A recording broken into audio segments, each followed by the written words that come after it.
Avec plus de 7 milliards d'habitants sur son sol, la planète atteint aujourd'hui ses limites. Chaque année, nous consommons l'équivalent d'une planète et demie.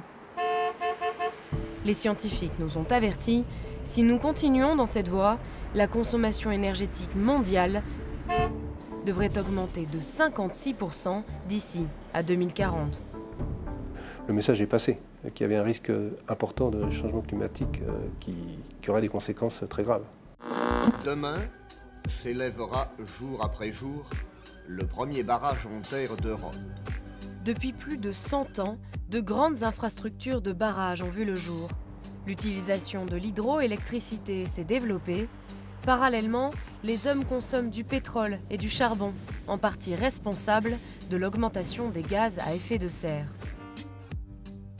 Aujourd'hui, la donne a changé et les États prennent conscience de la nécessité d'une transition. L'Union européenne souhaite que l'énergie soit produite à 20% par les énergies renouvelables à l'horizon 2020. On a du mal à imaginer à quel point notre vie de tous les jours est complètement dictée par le climat. L'augmentation du niveau des océans et des températures entraînerait des changements irréversibles. Des milliers d'espèces seraient vouées à disparaître. Notre société et nos villes deviendraient quant à elles inhabitables. L'objectif visé est de produire 50% d'énergie verte d'ici à 2050 grâce au photovoltaïque, à l'éolien ou encore à la biomasse. Collectivités locales, associations et constructeurs se sont alliés pour développer une autre technologie, l'hydrolien. Ni plus ni moins qu'une éolienne plongée dans l'eau, une hydrolienne est une énergie discrète qui produit de l'électricité de façon constante grâce aux courants et marées prévisibles des décennies en avance. Pouvant mesurer de 5 à 20 mètres de haut, cette machine s'adapte aux fleuves, aux estuaires et aux océans. Au fil de l'eau, vous allez découvrir 4 villes en métropole qui ont fait le pari de tester l'hydrolien pour se hisser à la pointe de la technologie.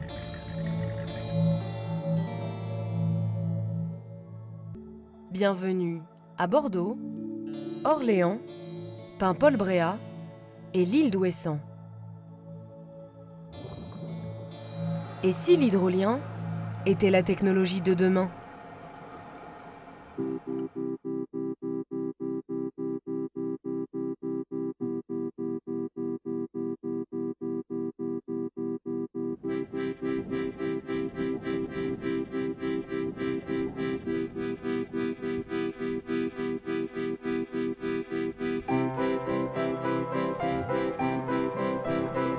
La France est le deuxième gisement européen en matière d'hydroélectricité marine. Avec 9000 km de littoraux et 3000 km de fleuves, l'hydrolien trouve toute sa place sur le territoire français. Aujourd'hui, il existe 2 sites prometteurs, le Raz Blanchard en Normandie et le Fromveur en Bretagne. À eux deux, ils représenteraient la production de 3 à 5 réacteurs nucléaires. Dans les zones insulaires, les hydroliennes offrent un intérêt tout particulier car elles permettent de remplacer la combustion d'énergie fossile, à la fois coûteuse et polluante.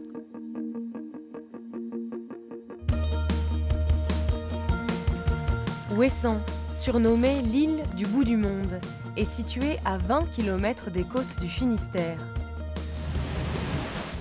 Avec ses falaises ciselées par la mer d'Iroise, ses prairies et ses moutons, difficile de croire que le territoire accueillera demain la première hydrolienne reliée au réseau national. Depuis quelques années, les 880 habitants ont vu leur vie insulaire bousculée par l'arrivée d'un projet de grande ampleur dirigé par une petite entreprise quimpéroise, Sabella. L'île accueillera bientôt une hydrolienne haute de 17 mètres, soit l'équivalent d'un immeuble de 5 étages.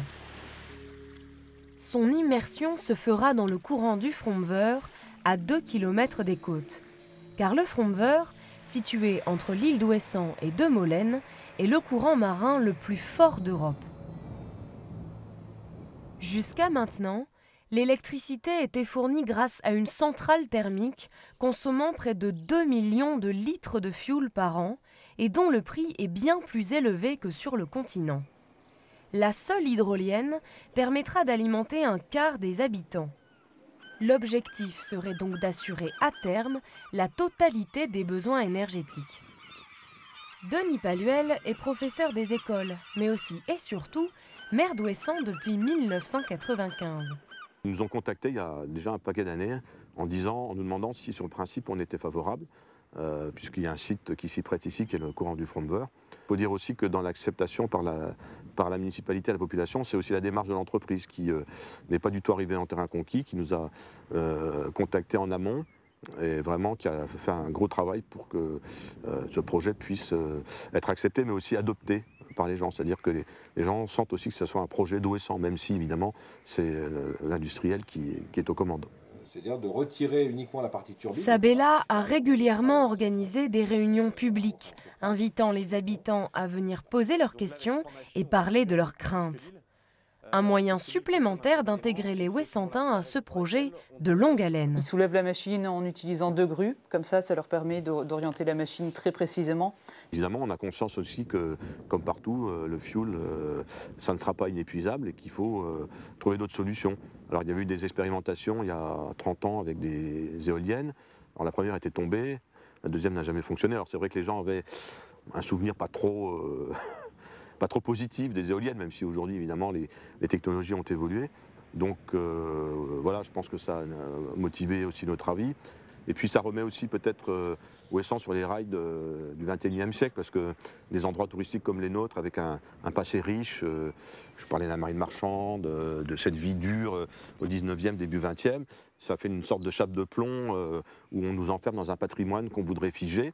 Je pense que par des projets comme ça, Ouessant peut dire aussi que c'est une terre qui peut se projeter dans des nouvelles technologies et se projeter vers l'avenir et être aussi une image qui nous ouvre des horizons vers l'avenir plutôt que uniquement nous enfermer dans cette espèce de passé qu'on voudrait figer.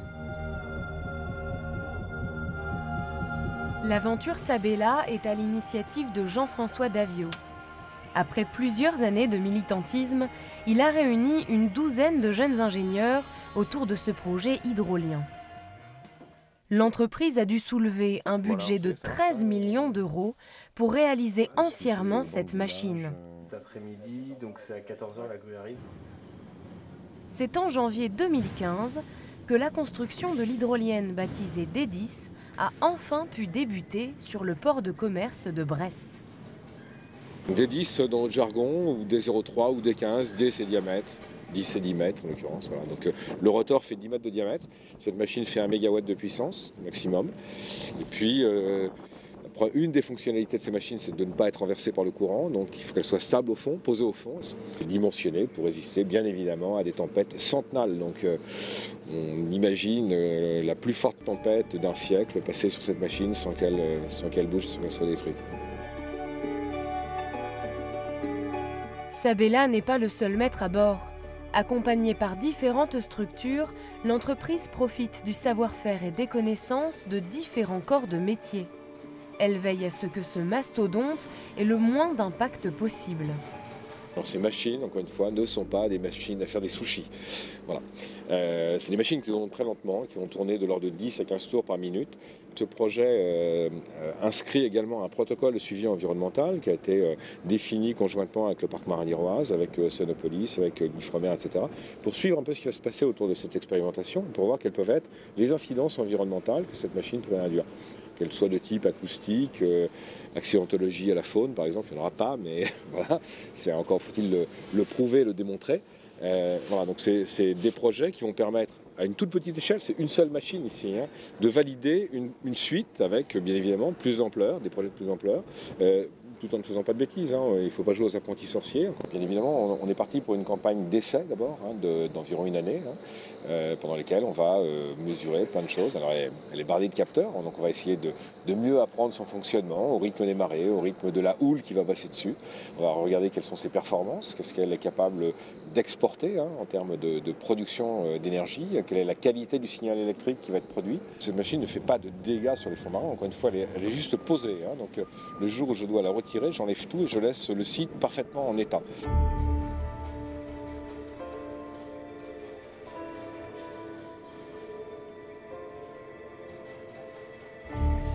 Même si l'hydrolien semble être une bonne alternative, pour Jean-Louis Dufresne, chercheur au CNRS, les énergies renouvelables doivent être avant tout complémentaires.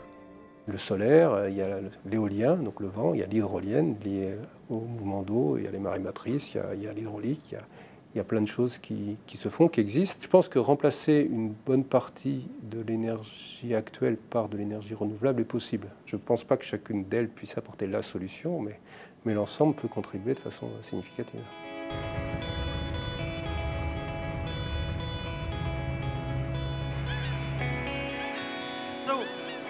Yvon Troadec est goémonier à l'Anildut depuis 25 ans. Il récolte les algues dans le plus grand champ d'algues d'Europe, situé entre l'archipel de Molène et Ouessant. Ici, les 15 bateaux récoltent entre 50 et 55 000 tonnes d'algues à l'année.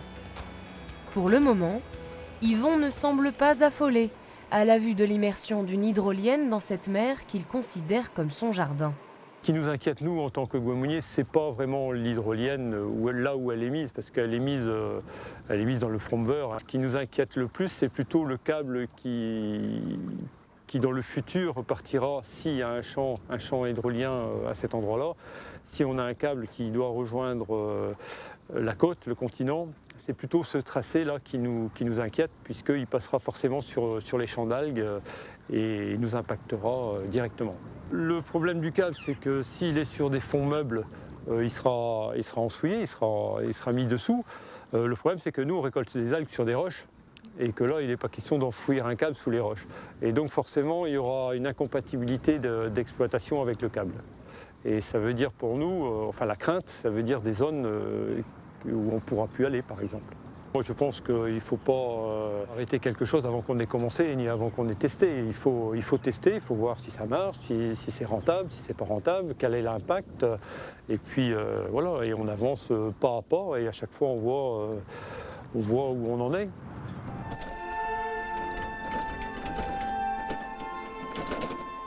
Ondine Morin est marin-pêcheur sur l'île d'Ouessant depuis plusieurs années.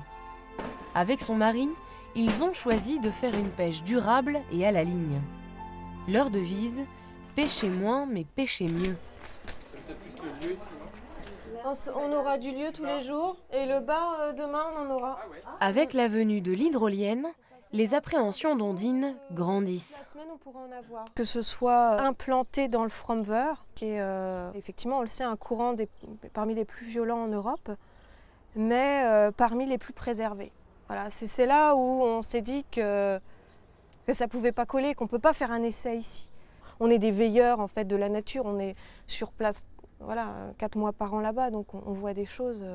S'il n'y a pas d'impact négatif, c'est ce qu'on espère, fortement, très bien. Mais s'il y en a un, on va détruire quelque chose que peut-être on n'est même pas au courant, détruire des espèces qui habitaient là, qu'on ne connaissait pas forcément. Et puis surtout, c'est qu'un courant, c'est la source de la vie. Si on a un impact à la base d'un courant, on fout en l'air une chaîne trophique, mais jusqu'aux phoques et l'homme, quoi. Donc en fait, on vit et on travaille avec ces courants. Et je trouve c'est dur de commencer à tester quelque chose dans un endroit, source de vie.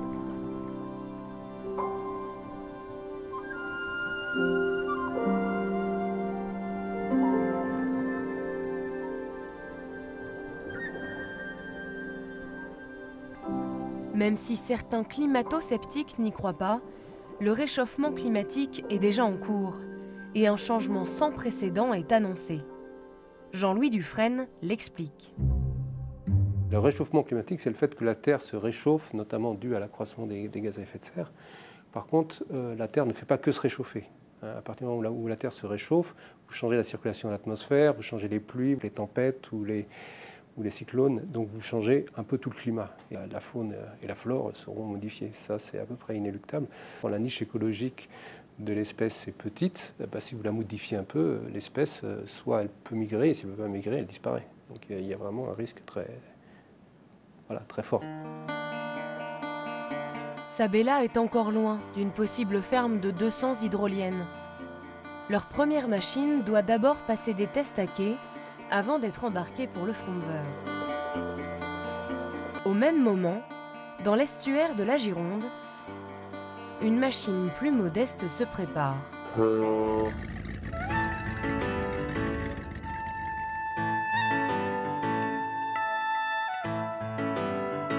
Dans le plus vaste estuaire d'Europe, de nombreux paysages s'offrent aux Aquitains.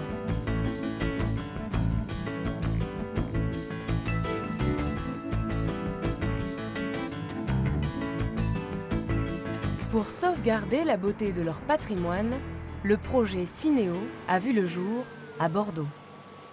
Le but est de proposer aux industriels français et étrangers de venir tester leur technologie hydrolienne pour une durée de 6 à 18 mois. Sous le pont de pierre, emblématique de l'ère napoléonienne, de forts courants se font ressentir.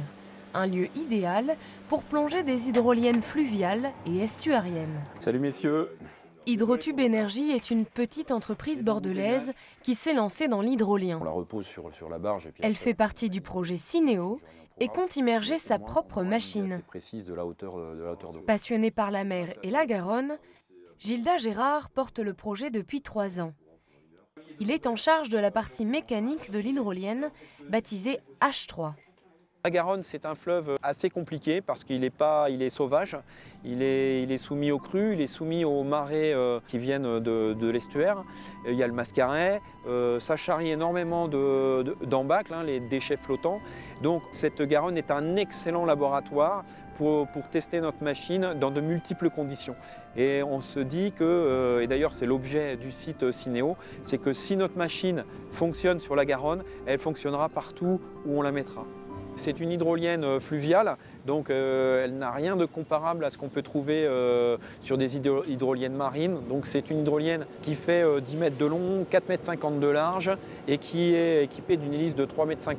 On l'a définie pour qu'elle soit robuste, fiable et qu'elle puisse résister à un fleuve comme la Garonne. Et puis dans le cas où on a une crue trop importante, eh bien, on a la possibilité de remonter notre turbine et de la mettre à l'abri le temps que la crue se passe. Le projet Cineo n'aurait pas pu être réalisé sans Énergie de la Lune. Tous originaires d'Aquitaine, cette équipe d'océanologues a créé ce bureau d'études spécialisé dans l'environnement océanographique et les énergies renouvelables.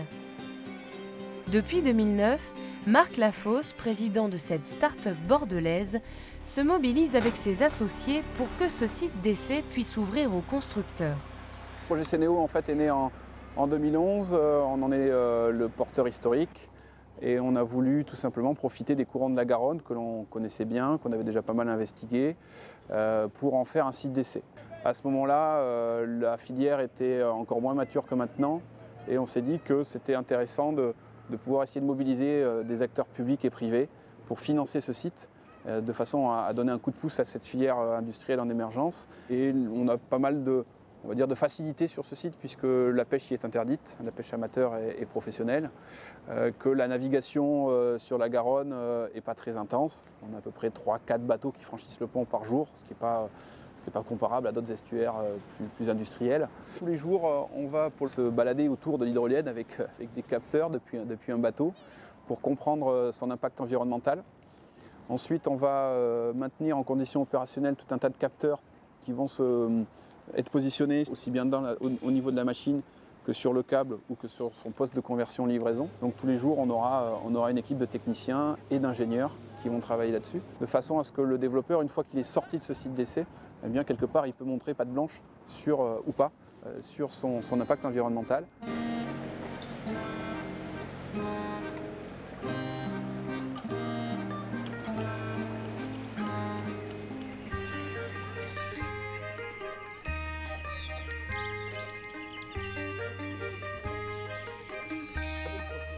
il faut bien... Nombreux sont les Girondins amateurs de pêche au carrelet. On va le relever un peu plus haut. Si les hydroliennes de Cinéo venaient à blesser les poissons au cours de leur migration, les conséquences pourraient s'en ressentir.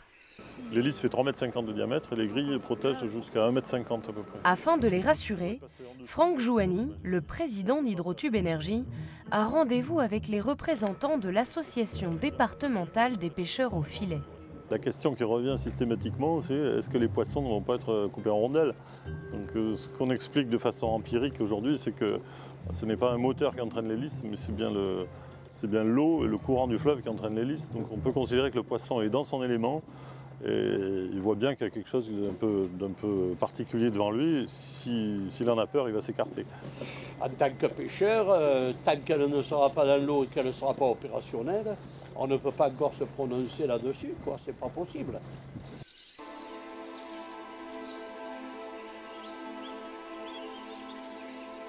Pour le chercheur Jean-Louis Dufresne, l'augmentation des températures n'est pas le seul effet observable du changement climatique. De façon très schématique, on va plutôt augmenter les contrastes. C'est-à-dire que les endroits où il pleut moins, on va avoir tendance à moins pleuvoir et le contraire. On va avoir des phénomènes qu'on ne connaissait pas qui vont arriver et de fait, on n'aura pas tout le bagage pour y réagir. Bonsoir à tous. Record de chaleur aujourd'hui sur toute la France. Le thermomètre a frôlé les 40 degrés dans de nombreuses villes. Demain, nouvel épisode de canicule annoncé, ce qui risque d'augmenter la pollution à l'ozone, enregistrée dans le centre, l'est, le sud-est et la région parisienne. Il y a plein d'endroits du monde où il fait chaud en été dans les villes. Et puis quand on a la canicule de 2003 à Paris, on n'était pas habitué. C'est un événement qui arrivait là et qu'on n'avait pas avant. Et donc finalement, si on regarde, et s'il y a eu tant de morts, pourquoi? C'est parce qu'on ne savait pas quoi faire. Sur le papier, l'estuaire de la Gironde jusqu'à Bordeaux pourrait accueillir près de 300 machines. Mais le projet Cinéo est un site test et aucune hydrolienne ne devrait être installée pour une longue période dans le fleuve. Si ce site figure déjà comme un premier pas vers une production d'énergie plus respectueuse de l'environnement, c'est à Orléans que la toute première hydrolienne fluviale française a été plongée.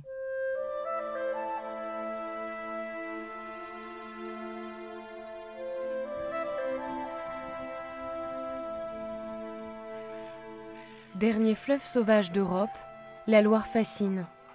Elle dessine le lit protecteur de nombreuses îles verdoyantes où l'on trouve encore une nature exceptionnelle et préservée. Près du pont de l'Europe, caractéristique du centre-ville d'Orléans, une nouvelle habitante baptisée Hydrofluve est venue se glisser dans le lit de la Loire en novembre 2014. Un groupe du Canoë-Kayak Club orléanais vient troubler le calme apparent de la Loire.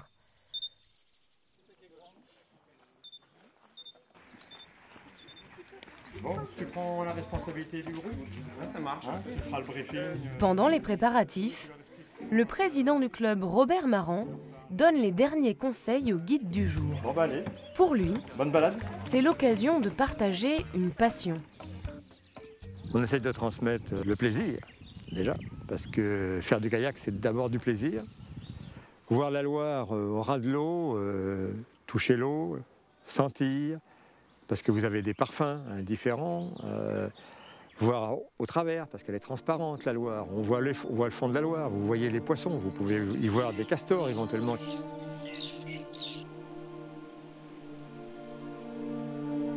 D'abord curieux de voir cette drôle de sirène dans la Loire, le club a finalement pu comprendre cette technologie et adapter sa pratique.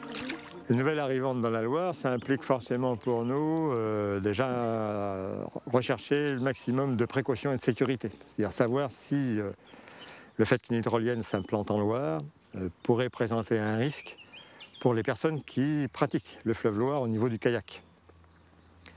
De ce côté-là, donc, on a été entièrement rassurés, puisque donc, il n'y a pas de courants d'eau qui sont provoqués par courants spécifiques d'eau qui sont provoqués par l'hydrolienne. Ça nécessite pour nous simplement de modifier un petit peu la trajectoire ou les trajectoires qu'on utilise, et de pouvoir prévenir les personnes qui navigueront sur la Loire, les touristes qui descendent la Loire l'été, de bien naviguer entre les deux obstacles qui sont à cet endroit-là. Il y a 2 ans, l'entreprise grenobloise HydroQuest avait déjà plongé une hydrolienne en milieu hostile, au cœur de l'Amazonie. Aujourd'hui, leur nouvelle machine hydrofluve est testée à Orléans selon des critères bien précis, et ce, durant 24 mois. Jean-François Simon est le président d'HydroQuest. L'hydrolienne qui est là pèse environ 12 tonnes. Elle fait 12 mètres de long à peu près. Il ne s'agit pas d'une machine qui est là pour produire de l'électricité pour un client. Comme vous achèteriez une voiture et cette voiture elle doit fonctionner le premier jour. C'est une machine qui est à l'essai. Une telle machine n'a pas vocation à fournir les foyers français en électricité. HydroQuest a pour ambition d'exporter son hydrolienne pour alimenter des villages isolés en Afrique comme en Asie. L'hydrolienne qui est là, elle fait 40 kW de puissance nominale. En France, ça alimente à peu près 75 personnes. Celle de 80 kW, la machine qui est à 2 étages, qui ressemble très fortement à celle-ci, alimente 150 personnes à peu près en électricité résidentielle en France. Par contre, la même hydrolienne en Afrique ou en Inde, c'est 3000 personnes. Et un parc de 100 hydroliennes, ce qui est une taille de parc tout à fait normale, c'est 300 000 personnes. 90% du potentiel hydroélectrique de l'Afrique n'est pas utilisé. Donc vous avez un besoin, vous avez des gisements, et voilà, il faut faire.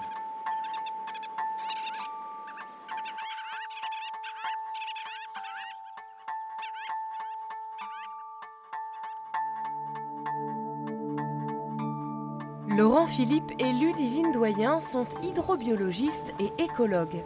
Ils travaillent pour Biotop, un bureau d'ingénierie chargé des opérations de suivi écologique autour de l'hydrolienne. Tous les jours, ils observent la faune et la flore du bord de Loire à proximité de la machine et étudient l'impact de l'hydrolienne sur l'environnement.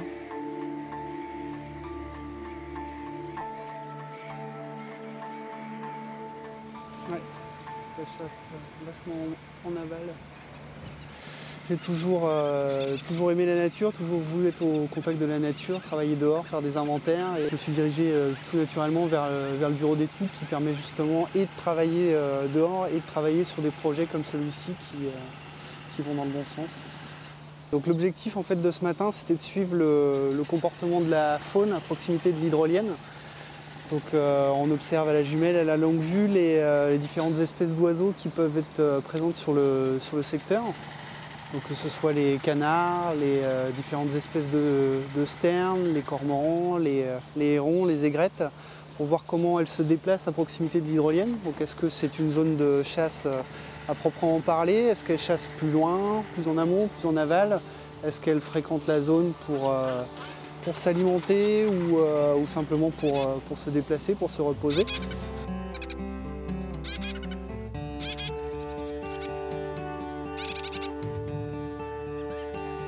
Pour nous, ce qui est intéressant, c'est justement d'être parti d'un suivi il y a quelques mois où les espèces migratrices n'étaient pas encore arrivées et de voir comment au cours de la saison, ces espèces ont pu s'approprier ce nouvel élément. Donc d'abord, elles étaient peut-être un peu curieuses par rapport à cet élément et ensuite, on se rend compte, comme aujourd'hui, que ça chasse, ça se déplace sans y faire attention au final. Ouais, un peu de jus quand même. En fonction des résultats obtenus, les constructeurs sauront à quelle distance les machines doivent être les unes des autres pour réduire au maximum leur impact. Aussi, l'étude déterminera combien de machines un site est capable d'accueillir selon plusieurs critères établis.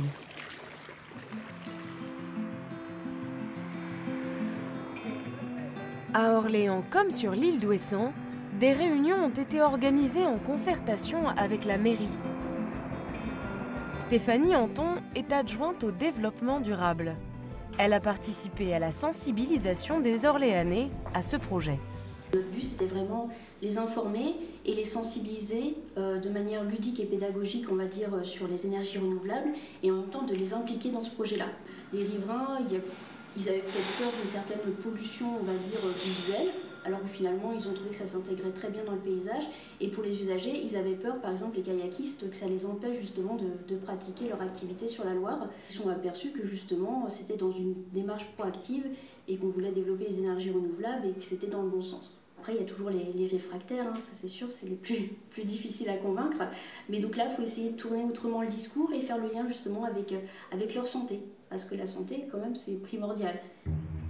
Bernard Rousseau fait justement partie de ces réfractaires. Ancien président de France Nature Environnement, il craint des répercussions irréversibles sur la faune d'eau douce. J'ai une sensibilité dès l'enfance aux rivières, à la Loire. Et donc là, on pouvait observer, tout enfant, j'observais moi la biodiversité, toutes les espèces. Et quand je fais une comparaison avec ce que je peux observer maintenant, je me rends compte que c'est un vrai désastre. Chaque fois que l'on fait un ouvrage en rivière ou dans un cours d'eau, eh bien, on va affecter la circulation de ces poissons migrateurs. Alors maintenant, il y a une autre question fondamentale. Est-ce que le jeu en vaut la chandelle ? Est-ce que l'investissement en vaut la chandelle dans la mesure où ça peut coûter très cher et que ces hydroliennes en rivière ont une faible puissance, très faible puissance. Et donc la tentation pourrait être grande d'en mettre plusieurs. C'est pas parce qu'on fait 10 hydroliennes, une centaine d'hydroliennes que l'on va supprimer les centrales nucléaires qui sont au-dessus ou en dessous. Il faut arrêter de rêver et de se prendre les pieds dans le tapis, là, si je peux dire. Le nucléaire, il est là. Alors je ne milite pas pour ce type d'énergie, mais il est installé. Et attention aux fausses solutions, c'est-à-dire que les hydroliennes n'apporteront rien. Alors, en rivière.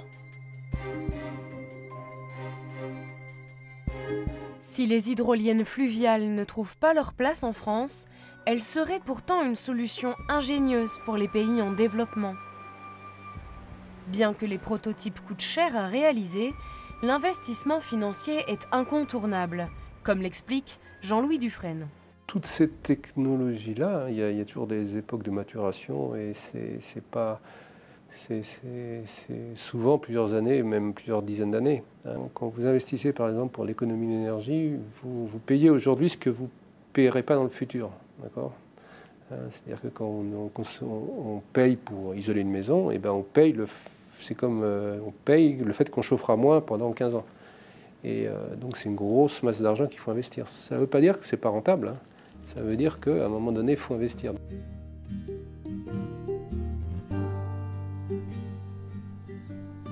Le potentiel fluvial est donc bien moindre que le potentiel marin dans les pays développés comme la France. Mais avant de pouvoir choisir les sites d'implantation les plus appropriés, les 146 technologies hydroliennes recensées dans le monde restent à tester.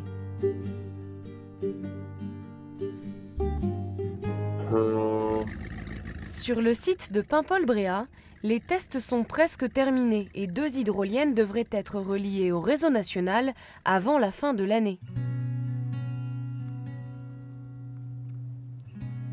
Au large des Côtes d'Armor, à 8 km de la pointe de l'Arc Ouest, se trouve l'île de Bréhat. Grâce à son microclimat, ce bout de terre développe des plantes et fleurs diversifiées, ce qui lui a valu le surnom de l'île aux fleurs. En 2006, Véronique Badaille et Vincent, son mari, ont adopté une manière de vivre plus respectueuse de l'environnement. Tu veux que je t'aide ? Ouais. Et bah, tu n'auras pas de chorizo. On avait avec mon mari un vieux rêve de gosse de venir s'installer sur l'île de Bréhat en pensant que c'était impossible, qu'il n'y avait pas de maison à vendre ou qu'il n'y avait pas de maison à vendre à moins d'1 million.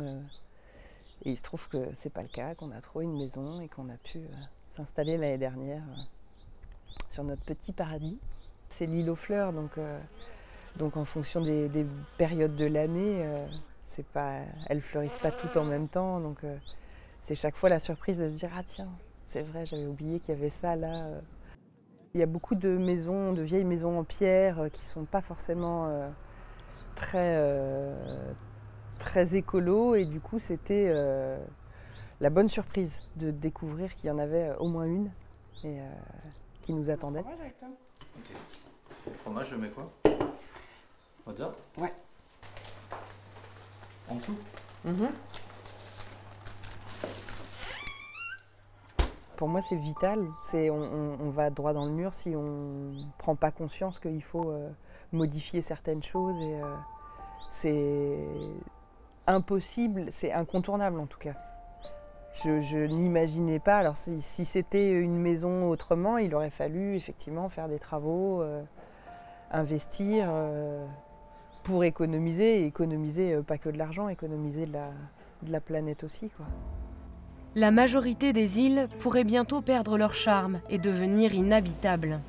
C'est en tout cas ce que pense le chercheur en météorologie, Jean-Louis Dufresne. Depuis que l'homme a fait de l'agriculture, etc., depuis 10-15 000 ans, le climat il a un peu changé, mais pas beaucoup. Ce que nous, on prévoit comme changement à l'échelle de 100 ans, c'est bien supérieur à tous ces changements. Bonsoir à tous. Un titre domine l'actualité ce soir. C'est la tempête qui a balayé la France et qui a provoqué la mort de 51 personnes. Selon un bilan provisoire, les secours continuent actuellement de rechercher 8 personnes qui sont portées disparues. Quand il y a une tempête en même temps qu'une haute marée haute, ce qui s'est passé avec la tempête Cynthia, eh ben, il y a une île, par exemple l'île de Ré, qui a vraiment souffert très fortement avec pas mal d'habitations abîmées et un certain nombre de décès. Donc ça, c'est très concret. Sur les deltas, il y a énormément de gens qui habitent là. En fait, il y a énormément de gens qui habitent à moins de quelques mètres de l'eau. Si ce dernier site est appelé Paimpol-Bréhat, c'est que les deux territoires sont connus des Français. Pourtant, c'est bien Ploubaz-Lanec qui accueille le poste de conversion de l'énergie produite par les futures hydroliennes. Au début, les habitants craignaient des nuisances sonores dues aux transformateurs. Le groupe EDF a donc dû convaincre la population. Depuis 10 ans, Vincent Denby-Wilkes, le délégué régional, vient fréquemment travailler avec la maire de la commune. On se boit un café? Allez. Allez, on commande un café. On a plus qu'un attachement, on a une espèce de complicité. Tout simplement parce que ce projet a vu le jour avec eux. Ce n'est pas notre projet, nous, EDF, tout seul. C'est véritablement le projet de la zone de Paimpol-Bréhat. Le deuxième point, c'est que ça évite des erreurs. C'est-à-dire que pour le choix du site, par exemple, si nous avions choisi plutôt les Hauts-de-Bréhat, nous aurions gêné un petit peu la pêche. Là, nous ne la gênons pas. En 10 ans, 2 hydroliennes tests ont été immergées. Une fois relevées, elles ont été analysées et démantelées afin d'optimiser les prochaines. À la fin de l'année 2015, 2 hydroliennes seront plongées et reliées au réseau national. Ce sera le premier parc hydrolien au monde. Le plateau de la Hauraine présente plusieurs caractéristiques. Des très bons courants de marée, qui sont tout à fait remarquables sans être excessifs. On est sur un site d'essai, donc il faut se donner des conditions qui sont difficiles, mais qui ne sont pas exceptionnelles. Donc, les maximums observés sont des courants à 6 mètres secondes, ce qui est quand même déjà très important. Deuxième point, c'est dans une réserve à crustacés, c'est-à-dire que les marins pêcheurs ne pêchent pas à cet endroit. La zone donc présente un intérêt sur ce plan-là, on ne gêne pas les zones de pêche. Et puis, c'est à la bonne profondeur, 35 mètres de fond. Et nous ne constatons pas ni d'attraction excessive pour les cétacés, par exemple, ni de répulsion particulière. Nous n'observons pas non plus d'obstacles pour le passage des poissons. Ce que nous observons, c'est donc au fond une neutralité de la machine par rapport au fond sous-marin. Dès l'enfance, Yannick Emery s'était pris de la mer aux côtés de son père marin.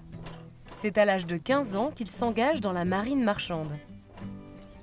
Suite à un accident de la vie en 2003, il a dû arrêter son métier de pêcheur pour devenir armateur d'un bateau de pêche.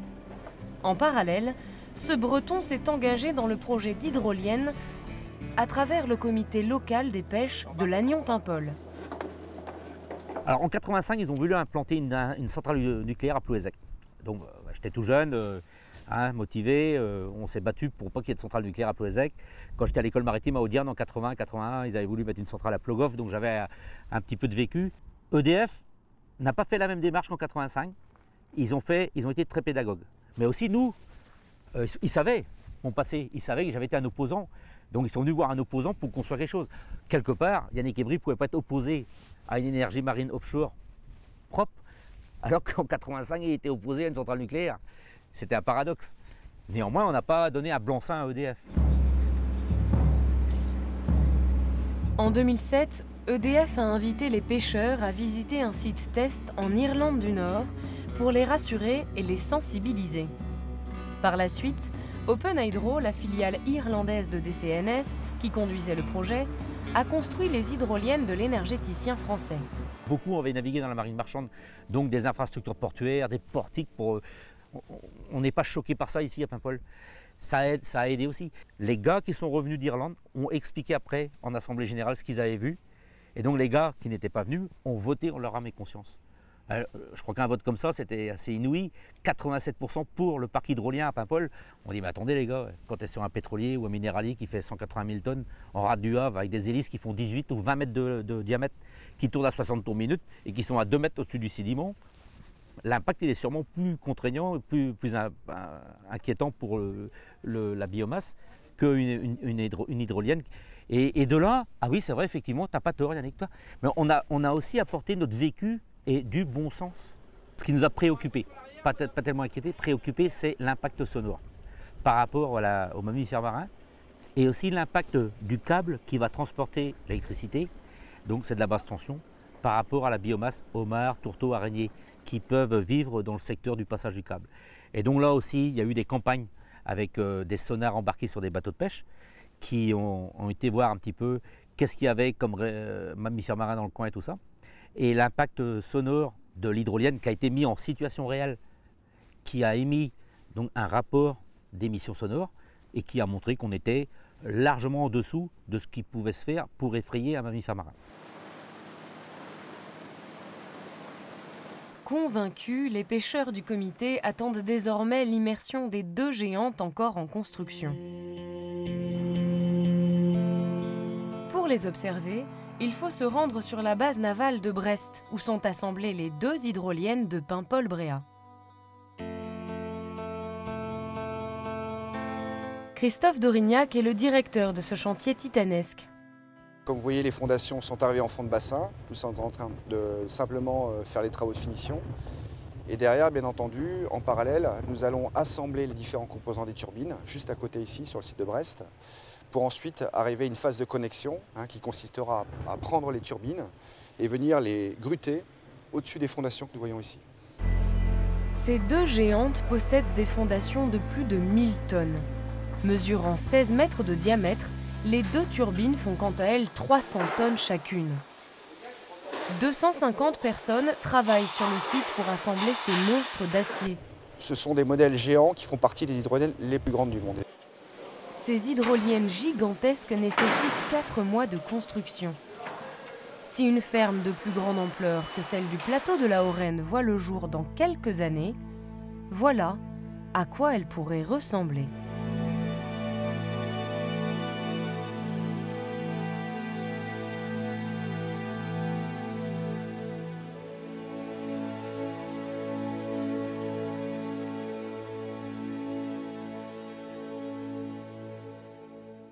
Participer à un projet de cette ampleur, c'est bien entendu ultra passionnant. Nous sommes à la fois sur des technologies que nous maîtrisons, mais aussi sur du prototypage, ce qui demande une invention de tous les jours et une adaptabilité.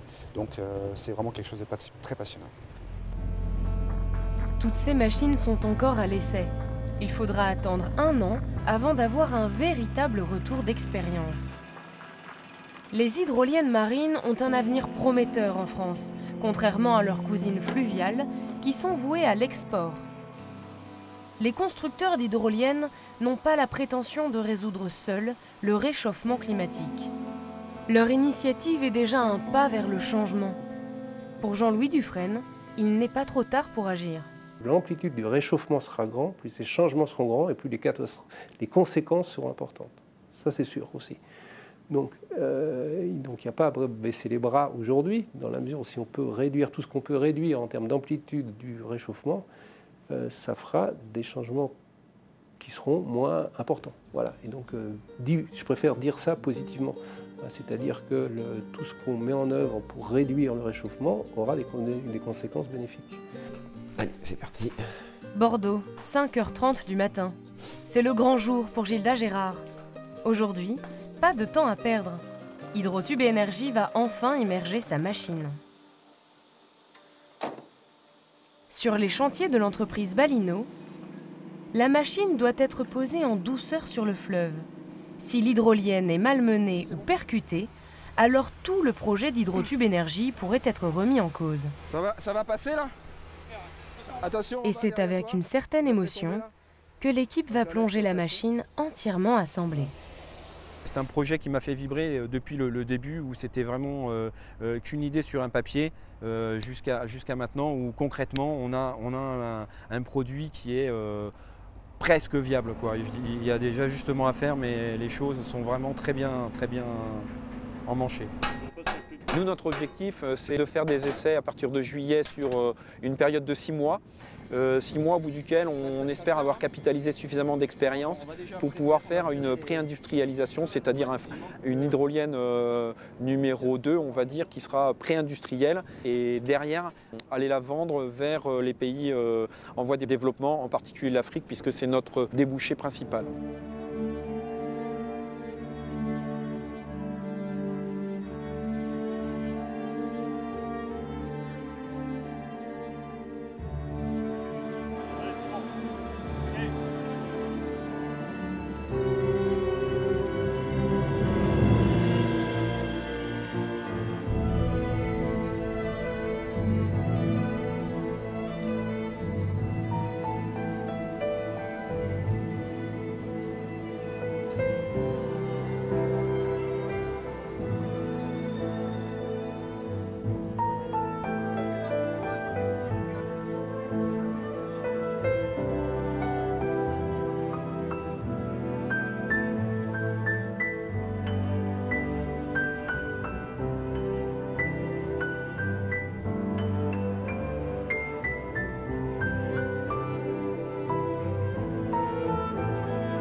Avant, ce qui me stressait, c'était possibilité de casse, possibilité de mauvais comportement marin, de poids trop important, de fuite.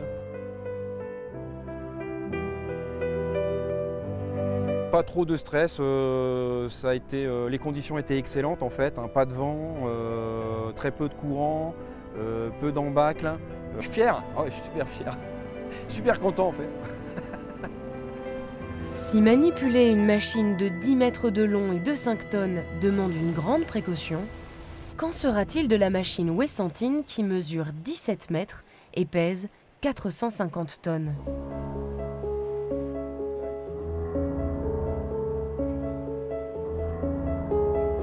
Dès 6h30 du matin, aidé par 3 remorqueurs, le MV Palembang s'est placé face au port du Stif pour se protéger des courants lors de l'opération et attendre l'étale de la marée.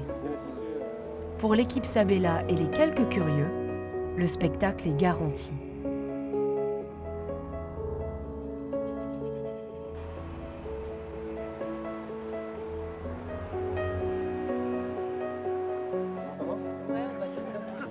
Pour Jean-François Davio, c'est une étape clé de ce projet pharaonique. Aujourd'hui, c'est une étape un peu cruciale, puisqu'on procède à l'immersion de cette machine qui a été designée depuis 2 ans, construite depuis 1 an maintenant. Donc c'est un peu l'heure de vérité sur le raccordement de cet engin à ce réseau Wessantin.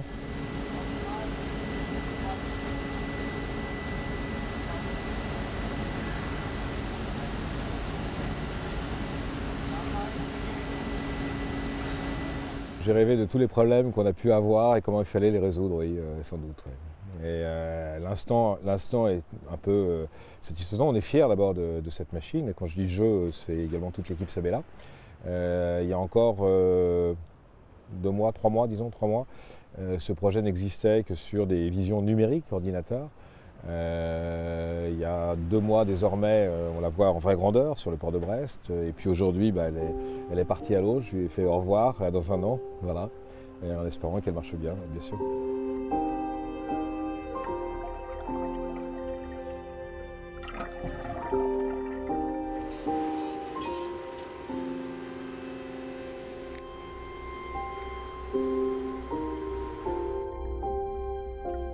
Les 2 grues titanesques placent délicatement l'hydrolienne sous la surface.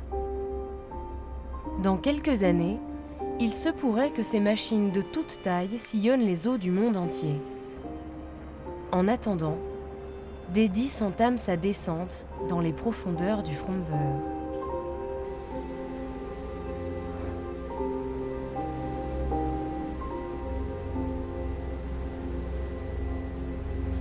Et bientôt, du courant jaillira la lumière.